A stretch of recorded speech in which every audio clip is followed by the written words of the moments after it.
بسم اللہ الرحمن الرحیم، السلام علیکم، نور اللہ آپ کی خدمت میں حاضر ہے۔ جلسہ گلے پڑ گیا۔ جی ہاں، پی ٹی آئی کا جلسہ عمران خان صاحب ہی نہیں بلکہ ان کی پارٹی کے گلے پڑ گیا۔ کچھ لوگ گرفتار ہو گئے ہیں، کچھ ہونے ہیں۔ وہ کون ہے جو ہو گئے ہیں؟ مزید کون گرفتار ہوں گے؟ معافیاں مانگی جا رہی ہیں، کون کون معافیاں مانگ رہا ہے اور کس کی معافی سے کام چلے گا؟ اور کیا معافی سب جگہ قبول ہو جائے گی؟ یعنی کون معافی قبول کرے گا اور کون معافی قبول نہیں کرے گا؟ اور کپتان صاحب جلسے سے خوش ہیں ویسے، اور خوش تو وہ اس بات سے بھی ہے کہ نیب ترامیم سے ان کے کچھ کیسز میں بچت ہو رہی ہے۔ مثلا توشہ خانہ کیس ان کا نیب سے ایف آئی اے کو جا رہا ہے، لیکن بڑا کیس یعنی قتل کا کیس ان کا انصار کر رہا ہے اور اس میں وہ پھنس جائیں گے کیونکہ آڈیوز چل رہی ہیں، بیانات آ رہے ہیں۔ ایک بندہ بیٹھ کر کہہ رہا ہے کہ خان صاحب کو پہلے سے پتہ تھا، تو یہ کیا سٹوری ہے؟ اور ویسے تو چیف جسٹس صاحب کی بھی بات سامنے آ رہی ہے کہ انہوں نے ایکسٹینشن لینے سے انکار کر دیا ہے۔ کیا ایکسٹینشن ہوگی یا نہیں ہوگی؟ مطلب پروسیجر تو مکمل ہوگا، لاز تو بنیں گے، لیکن کیا چیف جسٹس ایکسٹینشن لیں گے یا نہیں لیں گے؟ لیکن ان سب باتوں سے پہلے بات ہے دو ڈائریوں کی۔ ایک ڈائری عمران خان صاحب، یاد ہے نا وہ ایسے آخری دن وہ وزیر اعظم ہاؤس سے لے کے نکلے تھے، اور ایک اور ڈائری ہے اسی طرح کی ڈائری۔ اس سے پتہ چلتا ہے کہ ڈائری کی اہمیت کیا ہے۔ وہ جو لوگ بڑکے مارتے تھے نا کہ کپتان تو ایک ڈائری لے کے نکلا ہے، تو ڈائری ہوتی کیا ہے؟ تو جناب وہ ہونے کا، ڈائری ہونے کا کہاں کہ کیا ہوتی ہے، اس کی کیا ویلیو ہے، وہ کہانی حامد میر صاحب نے سنائی ہے غضب لٹیرا کے نام سے۔ اچھا، اس سے پھر مجھے کامران خان صاحب بھی یاد آ جاتے ہیں، عجب کرپشن کی گجب کہانی، وہ ایک سیریز جو چلاتے تھے۔ تو بالکل ویسے ہی آج حامد میر صاحب نے غضب لٹیرا اور انڈر ورلڈ ڈان فیض حمید صاحب کو ڈکلیئر کر کے ان کی کہانی ہمیں سنائی ہے کہ کس طرح سے وہ ایک بزنس مین سے پیسے مانگ رہے تھے اور بہت سے لوگوں سے مانگتے تھے۔ ایک بزنس مین پر جھوٹے مقدمات بنائے اور پھر اپنے ہی ایک بندے کو رابطہ کرایا اور اس کے ذریعے 5 ارب روپے کیش مانگے۔ جب سوال یہ ہوا کہ وہ اتنے سارے پیسے رکھتے کہاں تھے، تو انہوں نے کہا یہ تو نہیں پتہ ظاہر ہے کہ کہاں رکھتے تھے، لیکن حساب سارا ایک ڈائری میں رکھتے تھے۔ تو جناب ڈائریاں جو ہیں وہ بڑے بڑے کاموں کے لیے استعمال ہوتی ہیں، وہ کوئی محبت نامے یا شعر لکھنے کے لیے نہیں ہوتی کہ آج کیا شعر لکھ دیا یا آج کیا کھانا کھایا۔ ڈائریوں میں بڑی بڑی باتیں ہوتی ہیں، اور فیض حمید صاحب کے حوالے سے انہوں نے لکھا ہے کہ کوئی 30 ارب روپے کی ان کی انویسٹمنٹ ہے، مختلف جگہوں پہ سرمایہ کاری ہے۔ اس سے ویسے مجھے شدید اختلاف ہے اپنے طور پر نا۔ جسٹ 30 ارب روپے، جو شخص ایک کیس میں 5 ارب روپے لے رہا ہو، 5 ارب روپے ایک شخص سے، ٹھیک ہے۔ پھر ابھی وہ ٹاپ سٹی والا کیس الگ ہے۔ اچھا، ابھی تو 190 ملین پاؤنڈ والا الگ ہے، وہ جو 50-60 ارب روپے ایڈجسٹ ہوئے تھے، پتہ نہیں کیا کیا کچھ ہوگا اور کیا کیا کچھ نکلے گا، کتنے بجٹس تھے، کہاں گئے، کیا ہوا۔ تو فیض حمید صاحب کے لیے ویسے یہ زیادتی ہے، مطلب صرف 30 ارب جب عمران خان صاحب کہتے ہیں نا تو وہ بات کچھ بنتی نہیں ہے۔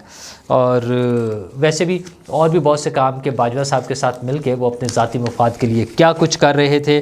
اور ایک خاص بات انہوں نے یہ کی کہ فیض حمید جب وہ پی ڈی ایم کا دور آیا، شہباز شریف صاحب وزیر اعظم بنے، تو وہ اس سے پہلے ہی بھی مطلب فیض حمید صاحب تیار تھے اس بات پر کہ کسی بھی طرح سے ان کو چیف بنا دیا جائے، اور وہ اس کام کے لیے عمران خان کے خلاف مواد ثبوت وہ شہباز شریف کو دینے کو تیار تھے۔ اور لیکن ان کا کہنا یہ ہے حامد میر صاحب کا کہ وہ وقت آئے گا کہ جب دنیا کے سامنے سیاستدانوں کو کرپٹ کہنے والا انڈر ورلڈ ڈان وہ جو فیض حمید ہے اس کا لوگوں کو پتہ چلے گا کہ وہ غضب لٹیرا تھا۔ اچھا، غضب لٹیرا، اس میں بہت سارے کیسز ہمارے سامنے ہیں۔ مثلا وہ والا کیس ہے نا ٹاپ سٹی جو ہے، مطلب ظلم، بربریت، کیا کیا کہا جا سکتا ہے اس کو، ڈکیتی، اغوا برائے تاوان، سارا کچھ اس میں شامل تھا۔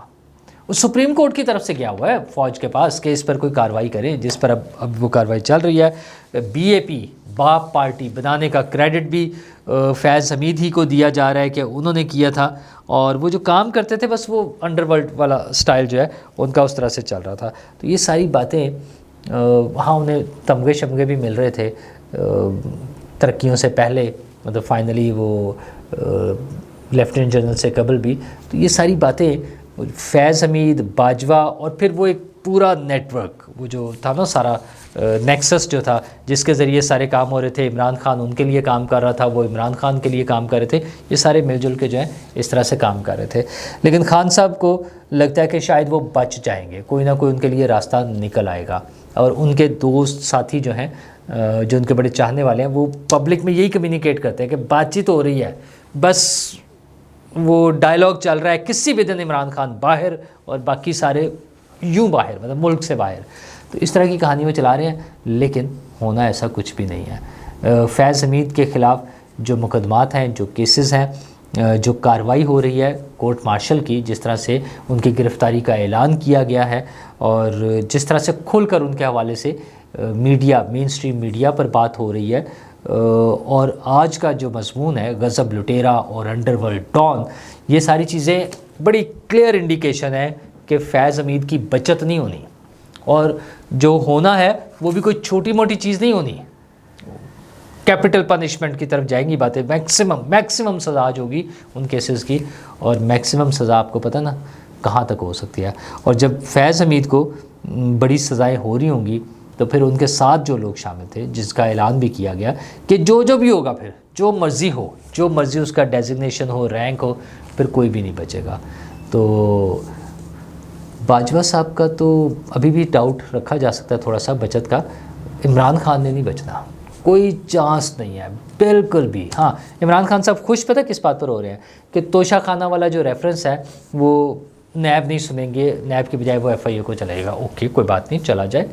او بھائی، بڑے کیسز ہیں ابھی.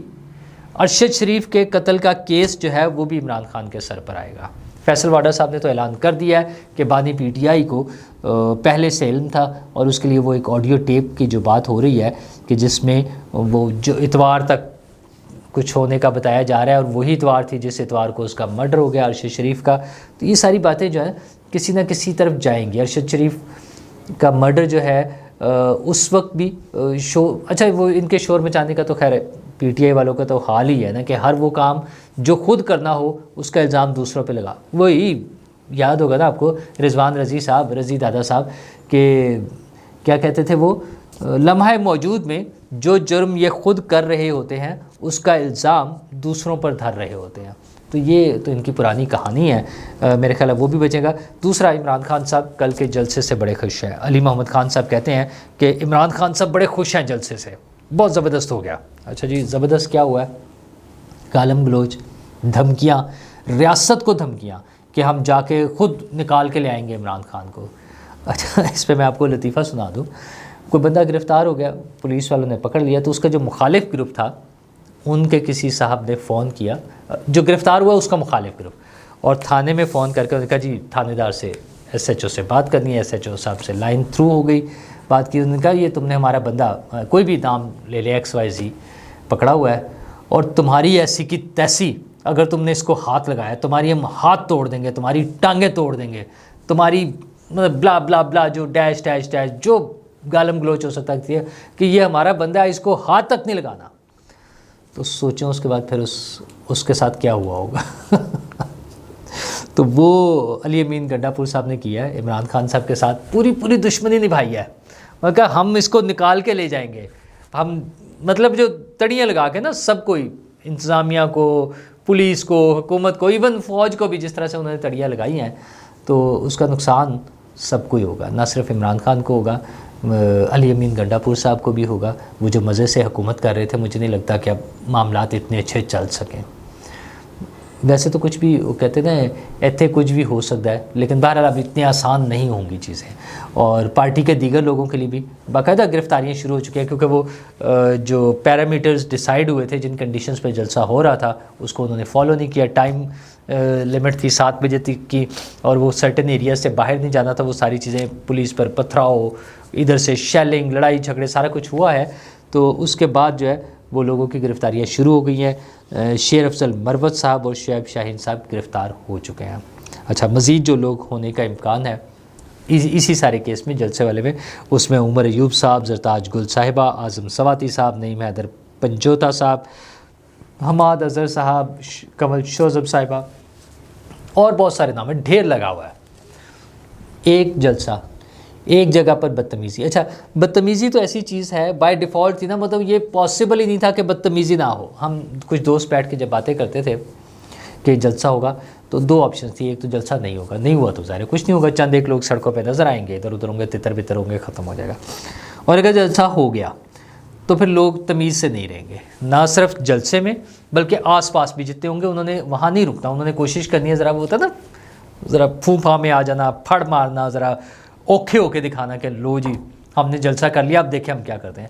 تو اس طرح سے وہ کیا, جلسہ جتنا تھا وہ سب نے دیکھ لیا.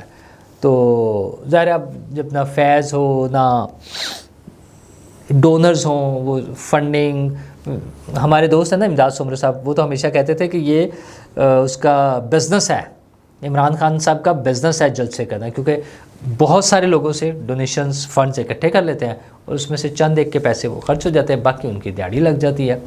دیہڑی لگنے کی باتوں میں پھر اس وجہ سے بھی آتا ہے کہ وہ انہوں نے پھر جو لوگوں کے نام, پہلے تو شوکت خانم کے نام پر وہ فارن فنڈنگ کیس اور جس کو ممنوعہ فنڈنگ کیس کا نام دیا گیا, وہ سارے کیسز تو اپنی جگہ موجود ہیں. 9 مئی کے بعد جو انہوں نے حرکت کی کہ امریکہ سے فرینڈز آف پاکستان کے نام سے وہاں پہ جو ڈاکٹرز تھے فنڈز جمع کیے, اور میرا خیال ہے وہ کچھ پاکستانی روپیز میں 17 کروڑ پہ تھے شاید, مجھے اب ایگزیکٹ نمبر نہیں یاد, کروڑوں میں تھے وہ, اور وہ لے کے کھا گئے. 25 شہداء کا کہا کہ 25 ہمارے لوگ شہید ہو گئے ہیں 9 مئی کے واقعات میں, ہم ان کے لیے فنڈز اکٹھے کر رہے ہیں. وہ آج تک 25 لوگوں کے نام ہی نہیں آئے, 25 کیا 5 لوگوں کے نام نہیں آئے. میں یہ نہیں کہہ رہا کہ اس دن حادثات نہیں ہوئے, میں یہ نہیں کہہ سکتا کہ اس دن لوگ اپنی جانوں سے نہیں گئے, یہ کچھ ہوا ہے, سب کچھ ہوا, لیکن 25 لوگوں کا نام لے کے جن لوگوں نے چندہ جمع کیا, جن لوگوں نے پیسے کھائے, انہیں بھی تو کوئی جواب دینا چاہیے. اگر اور جو واقعات ہوئے اس پہ جو شور مچا رہے ہیں وہ کیوں نہیں سامنے آتے؟ پی ٹی آئی والے تو کم از کم سامنے آئیں کہ یار یہ لوگ تھے, یہ ہمارے شہید ہیں, وہ کیوں نہیں نام لیتے آج تک؟ اچھا اور تو پھڑے مارتے پھرتے ہیں, مطلب D G I S I اور آرمی چیف کے خلاف بیانات دے سکتے ہیں, لیکن ان لوگوں کا نام نہیں لیتے, ان لوگوں کے بارے میں نہیں بتاتے کہ کون لوگ ہیں وہ. پر یہ کہانی اسی طرح چلتی رہے گی, اور کہانی تو ایک چیف جسٹس صاحب کی اس کی بھی ہے, ایکسٹینشن کی بھی ہے. اجلاس شروع ہو گئے ہیں, اب دیکھیں کہ قانونی کارروائی کہاں تک, مطلب قانون سازی کہاں تک پہنچتی ہے. اسی دوران میں بعض گشت سنائی دیتی ہے, وہ جو ہوتا ہے نا جوائنٹ سیشن اس کی بھی, اور خبریں یہ آ رہی ہیں کہ حکومت نے 2/3 میجورٹی پوری کر لی ہے. 2/3 میجورٹی کیسے پوری کی ہے؟ ایک تو مولانا فضل الرحمان صاحب کے بارے میں یہ بات کی جا رہی ہے کہ وہ حکومت کے سائڈ پر ہوں گے, حکومت کو ووٹ دیں گے کسی بھی قانون سازی کی صورت میں. اور دوسری چیز کچھ لوگ اور ٹوٹ گئے ہیں. اچھا وہ ٹوٹنے والے کیا لوگ ہیں, کون ہیں, کیا پوزیشن ہے؟ خاص طور پہ وہ لوگ جن کا کوئی نوٹیفیکیشن نہیں ہوا کہ وہ پی ٹی آئی میں ہیں یا نہیں ہیں, ان میں سے کوئی بھی, وہ سب آزاد لوگ ہیں, انہیں ٹوٹنا کہہ لیں یا ووٹ دینا کہہ لیں یا جو بھی کہہ لیں آپ, اس طرح کا کوئی بھی کام ہو سکتا ہے. حکومتی سائڈ سے اس بارے میں بیانات آ رہے, خبریں آ رہی ہیں, بیانات تو نہیں آ رہے, آف دی ریکارڈ خبریں آ رہی ہیں. پی ٹی آئی کے چاہنے والے بھی شور مچا رہے ہیں, وہ تو نام بھی لے رہے ہیں کہ فلاں فلاں فلاں ٹوٹ جائیں گے. تو کون ٹوٹے گا, کون کیا ہوگا, یہ اگلے 2-3 دن میں بات سامنے آ جائے گی. لیکن چیف جسٹس صاحب کا کہنا یہ ہے کہ وہ ایکسٹینشن نہیں لیں گے, اور بالکل ٹھیک بات ہے, انہیں یہی کہنا چاہیے, اور وہ کہہ سکتے ہیں بطور چیف جسٹس, بطور جج, بطور ایک ہیومن بینگ, ان کا رائٹ ہے, وہ اپنی مرضی کا اظہار کر سکتے ہیں. لیکن ہم نے ماضی میں ایسا دیکھا ہے کہ ایک جج صاحب نے, یہ جب ایڈ ہاک کانٹریکٹ ججز جب وہ آئے ہیں اس میں سپریم کورٹ میں, تو اس سے انکار کیا انہوں نے کہ میں جج کی پوسٹ نہیں لینا چاہتا. لیکن بعد میں انہوں نے اس کو, جب نوٹیفیکیشن ہو گیا اور حکومتی سائڈ سے باقاعدہ درخواست کی, تو انہوں نے اس کو ایکسیپٹ کر لیا. تو کوئی قانون سازی ہونے کے بعد, آئینی ترامیم کے بعد, یہ جو بھی صورتحال بنتی ہے, اس کے بعد قاضی فائز عیسیٰ صاحب کے پاس کتنی آپشن ہوگی انکار کرنے کی, یا کون انہیں منا سکے گا, یہ تو ڈیپینڈ کرتا ہے نا کہ کون بنا سکے گا یا نہیں بنا سکے گا. تو یہ بات اب اگلے کچھ دنوں میں آئے گی. ہاں وہ میں اس سے پہلے بتا رہا تھا مافیوں والی بات پی ٹی آئی کے جلسے میں, تو جناب وہ جو علی امین گنڈا پور صاحب نے باقی تو جو کی تھی سو کی تھی, صحافیوں کے خلاف جو باتیں کی تھی اس پہ وہاں سے معافیاں آ رہی ہیں. عمر ایوب صاحب اور بیرسٹر گوہر صاحب وہ سارے معافیاں مانگ رہے ہیں, اور عمر ایوب صاحب نے تو یہ بھی کہا کہ علی امین گنڈا پور صاحب بھی معافی مانگیں گے. تو یہ والی معافی تو شاید قبول ہو جائے صحافیوں والی. صحافیوں نے کیا کرنا ہوتا ہے, ایک آدھے اجلاس کا بائیکاٹ کریں گے, پھر معافی قبول ہو جائے گی اور پھر دوبارہ آ جائیں گے. لیکن کچھ اور جگہوں پہ شاید اتنی آسانی سے معافی نہ ملے، وہاں پہ پھر وہ جو قانونی مقدمات ہیں نا ان کو شاید فیس کرنا پڑے گا۔ اور ایک وہ چھوٹا سا چٹکلے سی والی خبر ہے کہ مفتی قوی صاحب کو ایکسائز ڈپارٹمنٹ پنجاب نے اپنا سفیر بنا دیا ہے۔ وہ وینٹی وہ جو اسپیشل پلیٹس جو ہے نا، نمبر پلیٹس جو بیچی جا رہی ہیں اس کے لیے۔ اچھا، ساتھ ہی حکومت پنجاب کی طرف سے تردید بھی آ گئی ہے۔ مفتی قوی صاحب ایک بڑا ہی دلچسپ سا کردار ہے، ان کی باتیں ہمیشہ کنٹروورسی کریٹ کرتی ہیں بہت سی چیزوں پہ، شادیوں کی تعداد پہ، نکاح پر، دوستوں پر، حلال حرام کے حوالے سے، جب وہ شراب کے حوالے سے بات کرتے ہیں اس پر، اور خواتین کے ساتھ ان کی دوستیاں، اور جس طرح انہیں وہ پیار دیتے ہیں اور ان کے گلے لگ کے ان کی دل جوئی کرتے ہیں، جس طرح ان کا دل رکھنے کے لیے باتیں کرتے ہیں، اس طرح کی بہت سی باتیں ہمارے سامنے آتی رہتی ہیں۔ لیکن حیرت کی بات یہ ہے کہ علماء کرام جو ٹریڈیشنل نقطہ نظر والے علماء کرام ہیں، جو بہت سے عام لوگوں کی کسی بھی حرکت پہ بڑا شدید قسم کا رد عمل دیتے ہیں، مفتی قوی صاحب کے بارے میں کافی جو ہے نا وہ نرم ہاتھ رکھتے ہیں۔